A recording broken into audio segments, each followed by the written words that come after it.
This film is about the Netherlands, the Caribbean Netherlands. Most people associate the Netherlands with mills, clogs, tulips, cheese and ice skating. But what comes to mind when you think about the Caribbean Netherlands?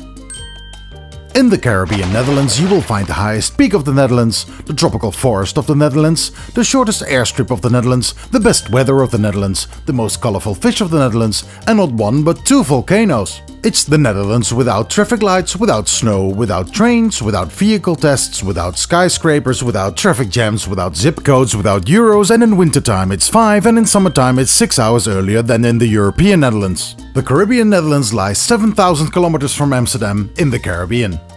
Most people associate the Caribbean with Jamaica and Aruba, although they may not be entirely sure where those are located.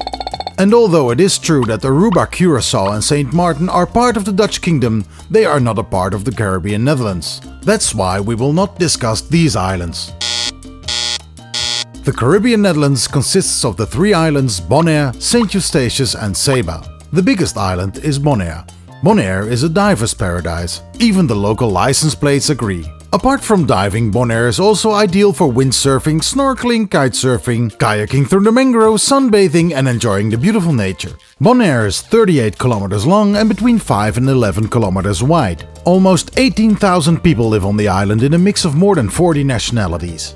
Most people live in the capital, Kralendijk.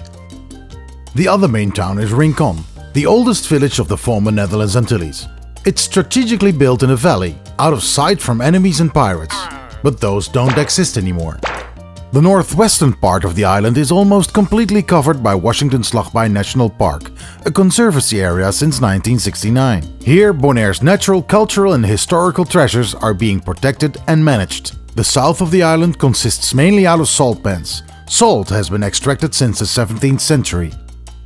The smallest island of the Caribbean Netherlands is Saba. Her nickname is the Unspoiled Queen. Saba is about 4.5 kilometers wide and the surface is 13 square kilometers. It's the top of a dormant volcano, Mount Scenery. At 877 meters, it's the highest peak of the Dutch kingdom and it last erupted in 1636. Around 2,000 people live on the island, with more than 30 nationalities. Most of them live in the capital, the bottom. It's mandatory by law that the houses on Saba are white, framed with green and with red rooftops. Saba was discovered in 1493 by Columbus. After that it became Dutch and a few Brits who shipwrecked settled there. Most people are from African, Scottish, Irish or Dutch descent. Saba was an alternate possession of France, Spain, the Netherlands and England. In 1816 it became Dutch permanently. Tourism is the main income and furthermore the medical university, Saba University School of Medicine, attracts many students from the United States and Canada. They make up 25% of the population of Saba. Besides diving, you can make great hike trips through the beautiful tropical vegetation. Above water, nature is protected by the Saba Conservation Foundation, below water by the Saba Marine Park.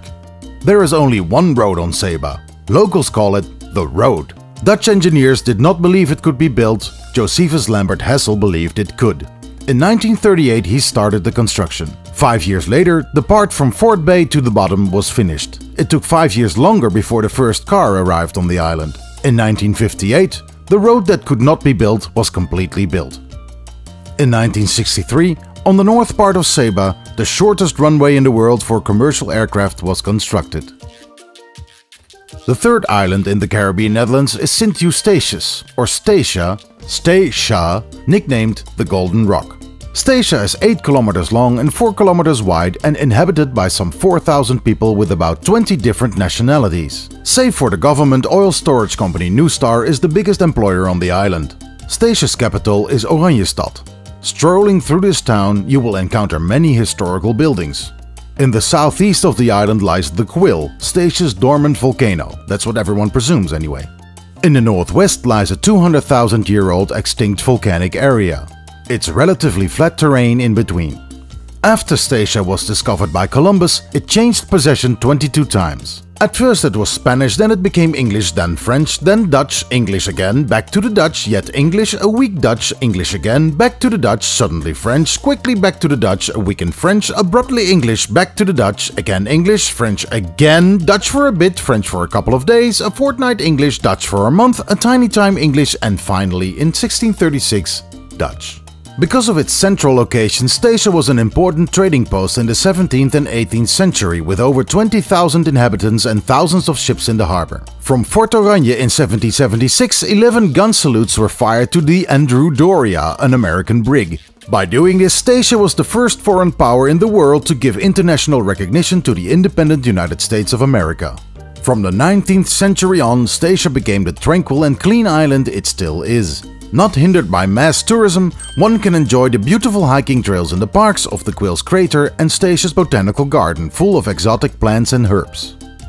Diving enthusiasts are well catered for in the third park on Statia, its marine park. It's full of wrecks, colorful corals and even archaeological artifacts like the unique blue glass beads that were used as currency during slavery times. It is said that whoever finds such a bead will forever be connected to Statia. Bonaire, Sint Eustatius and Saba. 3 unique and diverse islands. But they still have a lot in common. The people are friendly, their cattle roam the street, they know how to party, their cattle roam the street, their nature is pristine, their cattle roam the street, their history is rich, and together they form the most beautiful part of the Netherlands. The Caribbean Netherlands.